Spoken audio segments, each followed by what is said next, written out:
Hello guys, my name is Aryan Shevare and we are going to discuss blood in the series of video. Okay, so basically अभी अपन just net करके आए हैं. So अपने को काफ़ी सारा idea है ब्लड में प्लाज्मा होता है, ये होता है, सारी चीज़ अपने को काफ़ी ब्रॉड सेंस में अपने को पता है. बस अपने को थोड़ा और डिटेल में अपने को यहाँ इस सीरीज़ में आपको समझा दूंगा और वही अपना एग्ज़ाम पॉइंट ऑफ व्यू से भी वहाँ पे चीज़ें अपनी सॉल्व सारी हो जाएंगी. एंड अभी इतना एग्जाम पॉइंट ऑफ व्यू से कंसर्न होकर तो अपने को नहीं पढ़ना है, बट स्टिल जस्ट थोड़ा सा आपको ब्रीफ में दे दूंगा कि ये पर्टिकुलर क्वेश्चन पार्ट से क्वेश्चन ज़्यादा आता है मतलब यूनिवर्सिटी में कहाँ पे भी, तो आप उसको फोकस आप थोड़ा सा ध्यान में रख लीजिएगा. Anyways without a further delay अपन फटाफट पहले ये देख लेते हैं कि अपन ब्लड में अपन क्या क्या पढ़ने वाले हैं. सो इस ब्लड यूनिट में अपन पढ़ने वाले वैसे रिलेटिवली ये सबसे ईजी यूनिट है अभी के लिए. जो जनरल फिजियो वाला पार्ट है जो अभी मैंने अभी जो चालू नहीं किया है वो अपन कभी बाद में कर लेंगे, इतना कोई इसमें इशू नहीं है. आप खुद से वो चीज़ें बड़ी आसानी से पढ़ सकते हैं. सबसे पहले क्या आता है, composition and function of blood. अब ये जो वाला चैप्टर है ये चैप्टर अपन क्लास 11 के एनसीईआरटी में अपन ने काफ़ी अच्छे से पढ़ रखा है.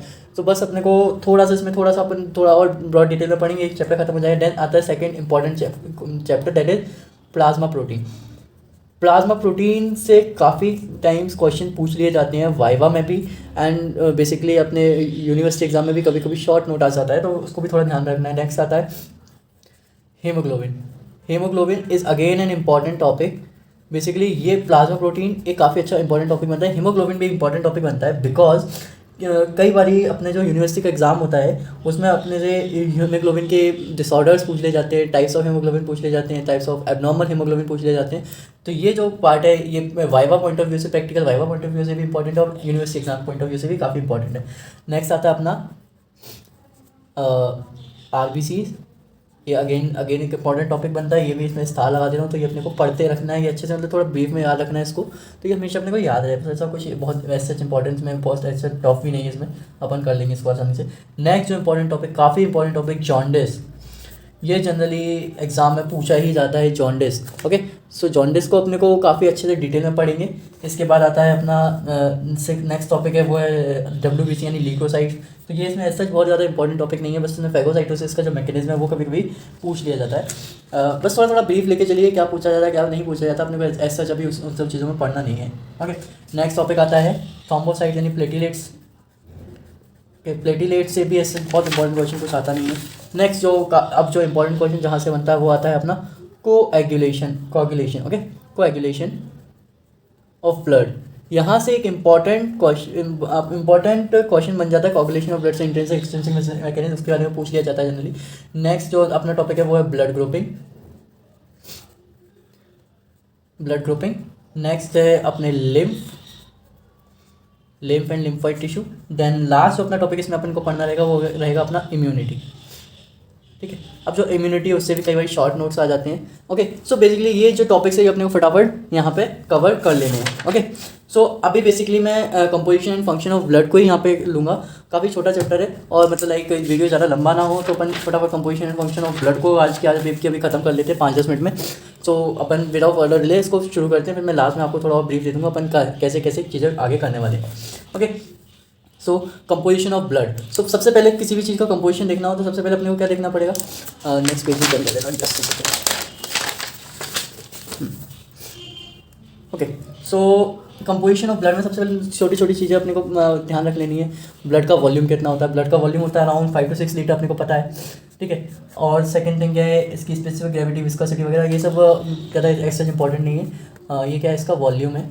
ठीक है, और इसका पीएच थोड़ा सा मैटर करता है क्योंकि पीएच बहुत सारी एंजाइमेटिक रिएक्शन और बहुत सारे जो ऑक्सीजन कैरिंग कैपेसिटी है वो भी पीएच पे डिपेंड करती है. तो पीएच अपने को थोड़ा याद रखना है. 7.4 होता है, इसमें प्लस माइनस 0.05 हो जाता है, लेकिन ये मतलब स्लाइटली अल्कलाइन, मतलब कैसा रहेगा ये स्लाइटली अल्कलाइन नेचर का होता है अपना ब्लड, स्लाइटली अल्कलाइन. तो इतना चीज़ अपने को समझ आ गया. अब अपने को बात करनी है कि ब्लड में होता क्या क्या है. ब्लड में अपन ने जितना एनसीईआरटी लेवल पे पढ़ा था उसको फटाफट रिकॉल करते हैं और उसी चार्ट को एक्सटेंड करके यहाँ पे क्या क्या चीज़ अपने नहीं पढ़ेंगे वो भी इसमें इंक्लूड कर देंगे.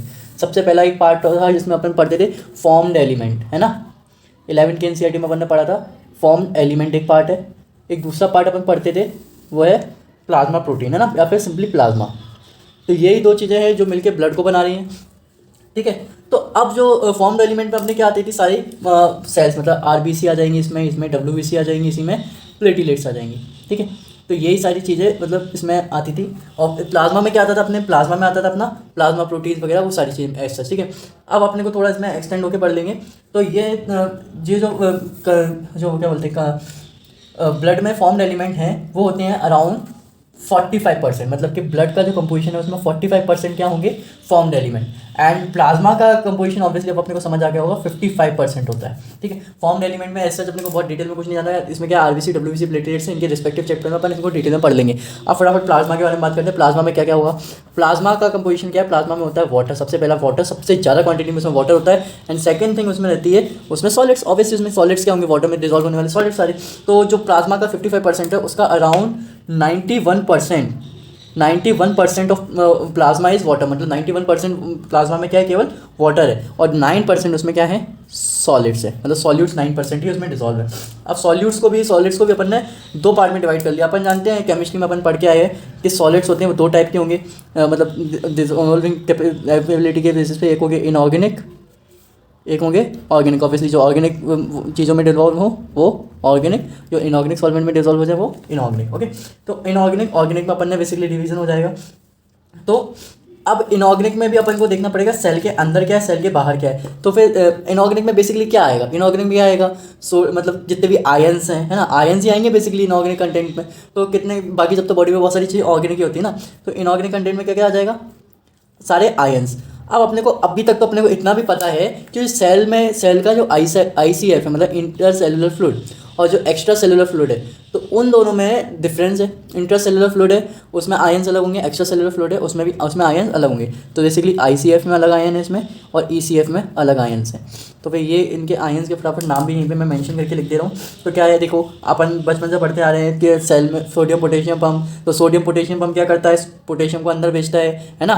तो सोडियम पोटेशियम अंदर आ रहा है तो अंदर सेल के अंदर पोटेशियम ज़्यादा होगा, है ना। इसके अलावा मैग्नीशियम ज़्यादा होगा, और इसके अलावा अपने को कॉपर के आयन भी मिल जाएंगे, इसके अलावा कॉपर के आयन भी मिल जाएंगे, इसके अलावा अपने को फॉस्फेट आयन मिल जाएंगे। ऐसे बहुत सारे आयन अपने को यहाँ पे मिल जाएंगे। इसके अलावा प्रोटीन के आयन भी यहाँ पे अपने को मिल जाएंगे। अब ECF में क्या रहेगा, ECF में बेसिकली क्या रहेगा, सोडियम पोटेशियम कम क्या Na+ रहेगा, और फिर अपने को ऑब्वियसली बचपन से पढ़ते हैं कैल्शियम भी रहेगा, क्लोरीन रहेगा, क्लोरीन के आयन रहेंगे, और बाइकार्बोनेट रहेगा। तो क्योंकि वही प्लाज्मा की थ्रू तो अपना कार्बन डाइऑक्साइड कैरी होता है। ये थोड़ा थोड़ा लिंक अपन कर सकते हैं अपने जो पढ़ा से। तो इनऑर्गेनिक कंटेंट की बात होगी। अब जो ऑर्गेनिक कंटेंट है उसको यहाँ से उठा के मैं यहाँ लिख दे रहा हूँ, थोड़ा अपने को ब्रॉडर तरीके से समझ आएगा। ऐसे यहाँ से एरो भी बना दे रहा हूँ, ये लो उड़ता हुआ एरो, यहाँ आया ऑर्गेनिक कंटेंट। ऑर्गेनिक कंटेंट में क्या क्या चीज़ें होती हैं उसको अपन फटाफट एक बार देख लेते हैं। तो फिर ऑर्गेनिक कंटेंट है वो कितना था अपना, अब जो सॉलिड से 9% था ना, सॉलिड के 9% में 1% अपना होता था इनऑर्गेनिक कंटेंट का, बाकी के 8% होते थे अपने ऑर्गेनिक कंटेंट के। ये बताना भूल गया था, अभी मेंशन कर दिया मैंने। तो 8% ऑर्गेनिक में क्या रहेगा, अपन इसको बेसिकली दो पार्ट में डिवाइड कर सकते हैं। ऑर्गेनिक दो पार्ट में डिवाइड हो जाएगा, एक रहेगा अपना प्लाज्मा प्रोटीन, और बेसिकली सिंपली अपन बोल सकते हैं प्रोटीन पार्ट, ठीक है। प्लाज्मा में इसलिए प्लाज्मा प्रोटीन, एंड दूसरा पार्ट रहेगा अदर सब्सटेंसेस, ठीक है। अभी अपन मैंने आपको बताया कि 8% जो है वो ऑर्गेनिक है। तो 8% में जो 7% पार्ट है वो प्लाज्मा प्रोटीन का है, और बाकी का जो 1% पार्ट है वो अदर सब्सटेंसेस ऑक्यूपाई करते हैं, ठीक है। प्लाज्मा प्रोटीन में अपन फटाफट में डिटेल में जाऊँगा, डिटेल में इनके अलग चैप्टर है। 4 प्लाज्मा प्रोटीन अपने को पढ़ने इधर, प्रोथ्रोम्बिन, देन आएगा एल्ब्यूमिन, देन ग्लोब्यूलिन, और फिर क्या, फाइब्रिनोजन ऑब्वियसली, ठीक है। अभी इनके बारे में डिटेल में पढ़ेंगे तो कितना कंपोजिशन क्या होता है, अभी यहाँ पे कुछ नहीं लिख रहा हूँ मैं, ठीक है। तो अब जो अदर सब्सटेंसेज हैं उनको भी अपन ने दो पार्ट में डिवाइड कर दिया है। कितना डिवीजन करते करते ही पागल हो जाए। तो एक है अपना NPN, और फिर से अदर में आते हैं अदर चीज़ें।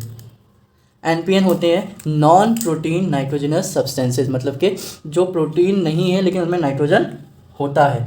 जैसे कि अपना हो जाएगा इसमें NPN में एग्जाम्पल में अपन लिख लेंगे यूरिक एसिड, इनमें नाइट्रोजन तो होता है पर ये क्या है, नॉन प्रोटीन है, मतलब ये प्रोटीन नहीं है। क्रिएटिनिन, ज़ैंथीन, हाइपोजेंथीन, ये सब इसी में आ जाते हैं, ठीक है। आप बेसिकली अभी के लिए यूरिक एसिड दो एग्जांपल याद कर लीजिए। नेक्स्ट आएगा अदर में क्या आ जाएगा अपना, न्यूट्रल फैट आ जाएंगे सारे, न्यूट्रल फैट मतलब फैट सिंपली, ठीक है। ट्राइग्लिसराइड आ जाएंगे, फोस्फोलिपिड आ जाएंगे, ग्लूकोज आ जाएगा। तो ये सारा कंपोजिशन किस में हो जाएगा, ब्लड में हो जाएगा, ठीक है। अभी अपने को जो समझ आ गया कि ब्लड का कंपोजिशन वगैरह क्या है, ब्लड में क्या क्या चीज़ होती है, ब्रॉड सेंस में अपन ने मोटा मोटा पढ़ लिया, अपन जो 11th में पढ़ गया तो उसी को बेसिकली अपन ने रिवाइज कर लिया। अब फटाफट अपने को पढ़ लेना है फंक्शन ऑफ ब्लड। क्या पढ़ लेना है? Function of blood. तो अब ये आप बताओगे कि मैं बताऊँ? ऑब्वियसली आप ही बताओगे, अब फंक्शन ऑफ ब्लड तो कुछ है ही नहीं। क्या क्या है फंक्शन ऑफ ब्लड? सबसे पहला फंक्शन अपन को, सबसे मेन फंक्शन क्या है उसका? सबसे मेन फंक्शन से हमेशा भी कभी भी अपन आंसर लिखने जाएंगे ना, तो हमेशा अपन जो किसी भी चीज़ का फंक्शन लिखना है तो उसका सबसे मुख्य फंक्शन, जो उसका सबसे इंपॉर्टेंट फंक्शन है, उसी से शुरू करेंगे। तो ब्लड का फंक्शन लिखना है, फंक्शंस ऑफ ब्लड। तो सबसे मेन फंक्शन ब्लड का क्या है? अपन सभी जानते हैं, ये है उसका मेन फंक्शन कि वो ऑक्सीजन को कैरी करके ले जाता है। इसका मतलब उसका मेन फंक्शन क्या रहेगा?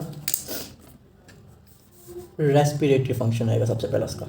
सबसे पहला उसका फंक्शन क्या है? रेस्पिरेटरी, क्योंकि वही है जो ऑक्सीजन को कैरी कर रहा है, तो अपने को ऑक्सीजन की जरूरत है, तो ऑब्वियसली बात है रेस्पिरेटरी फंक्शन ऑफ ब्लड सबसे मेन इंपॉर्टेंट हो जाता है। नेक्स्ट क्या आएगा उसका? न्यूट्रिटिव। क्या रहेगा उसका नेक्स्ट फंक्शन? न्यूट्रिटिव, मतलब कि इधर से उधर अपने जो इंपॉर्टेंट चीज़ें हैं उनको, मतलब इंपॉर्टेंट न्यूट्रिटिव चीज़ें इधर से उधर कैरी करने में वो हेल्प करते हैं, जैसे विटामिन मिनरल वगैरह। नेक्स्ट आएगा इसका एक्सक्रीटरी फंक्शन, मतलब जो एक्सक्रीटरी प्रोडक्ट है उसको भी कौन कैरी करेगा? कौन कैरी करेगा? ब्लड ही कैरी करेगा, ऑब्वियसली बात है। नेक्स्ट आता है होम्योस्टेसिस ऑफ वाटर, मतलब कि वाटर का जो कंटेंट है वो भी होम्योस्टेटिक, मतलब सीधी सीधी बात हो तो होम्योस्टेटिक। होम्योस्टेटिक फंक्शन में क्या क्या रहेगा कि वो तीन चार चीज़ों को जो बैलेंस है उनको मेंटेन करके रखेगा। सबसे पहले वाटर का लेवल मेंटेन करके रखेगा ब्लड। सेकंड वो पीएच भी मेंटेन करके रखेगा। थर्ड वो मेंटेन करेगा इलेक्ट्रोलाइट का कंसंट्रेशन। ठीक है, ये हो गए मेन 4-5 फंक्शन। नेक्स्ट आएगा, नेक्स्ट तो बात करेंगे रेगुलेशन ऑफ ब्लड टेम्परेचर। ये तो अपन को ऑब्वियसली बात है, समझाने की कोई आवश्यकता नहीं है। रेगुलेशन ऑफ बॉडी टेम्परेचर, ठीक है। अभी नेक्स्ट पार्ट आएंगे। नेक्स्ट पार्ट क्या रहेगा? इसके अलावा केमिकल कम्युनिकेशन वगैरह में हेल्प करेगा। क्या रहेगा? केमिकल कम्युनिकेशन में ऐड करेगा वो, ठीक है। केमिकल कम्युनिकेशन में वो हेल्प करेगा। तो ये सारे बेसिक फंक्शन है ब्लड के, इनको एज सच डिटेल में अपन इसमें एक्सप्लेन करने का कुछ ऐसा एज सच है नहीं। अब नेक्स्ट आता है कि अभी अपन एक चीज़ अपन बहुत अच्छे से जानते हैं, सीरम क्या होता है। तो एक बार मैं यहाँ पे रिवाइज और करवा देता हूँ, तो वाइवा पॉइंट ऑफ व्यू से इंपॉर्टेंट है, कभी कभी पूछ लेते हैं व्हाट इज सीरम। तो सीरम क्या है कि प्लाज्मा माइनस क्लॉटिंग फैक्टर्स, मतलब प्लाज्मा से क्लॉटिंग फैक्टर हटा देंगे तो वो सीरम। क्लॉटिंग फैक्टर में बेसिकली क्या हटाना है अपने को? फाइब्रिनोजन हटाना है, ठीक है। फाइब्रिनोजन हटाना है, तो ये हो जाएगा अपना प्लाज्मा, वो सॉरी सीरम। सीरम मतलब प्लाज्मा माइनस क्लॉटिंग फैक्टर्स। तो ये था अपना बेसिक कंपोजिशन ऑफ ब्लड के बारे में चैप्टर फर्स्ट। और ये आप, मैं ए जैन बुक रेफर कर रहा हूँ, तो आप भी वही बुक रेफर करके देख सकते हैं। थोड़ा बहुत पार्ट मैं गाइडन का भी दूंगा, मतलब जो अप्लाइड पार्ट रहेगा। तो बेसिकली इसमें सिंपल जो कंपोजिशन वगैरह ब्लड का था ये आपको पहले से भी आता था, तो मैंने बस इसको थोड़ा सा ब्रीफ कर दिया आपको। अभी अपना जो सेकंड लेक्चर रहेगा वो रहेगा प्लाज्मा प्रोटीन का, काफ़ी इंपॉर्टेंट है। मैं जल्दी से जल्दी उसको डालने की कोशिश करूँगा। तब तक के लिए गुड लक। आप इसको ऐसे जिसके नोट्स बनाइए, थोड़ा इसको ध्यान में रखिए, क्योंकि आप जब तक नोट्स प्रॉपर्ली ऐसे मेंटेन करके रखिएगा, क्योंकि लास्ट में ये बहुत हेल्प करते हैं। लास्ट टाइम रिवीजन में यही हेल्प करेंगे। आपके जो खुद के हैंड रिटन नोट्स हैं आप बुक से लास्ट टाइम उठा के नहीं पढ़ सकते हो, ओके। तो बेसिकली इसमें तो बहुत एज सच इसमें बहुत इंपॉर्टेंट क्वेश्चन नहीं आता है, मतलब अपने यूनिवर्सिटी एग्जाम में। बट ये जो बेसिक जो माइंडसेट है ब्लड को पढ़ने का, वो अब यहीं से डेवलप होता है, क्योंकि एनपीएस वगैरह कभी कभी वाइवा में पूछे जा सकते हैं, okay. Good luck. Please like, subscribe and share. Thank you.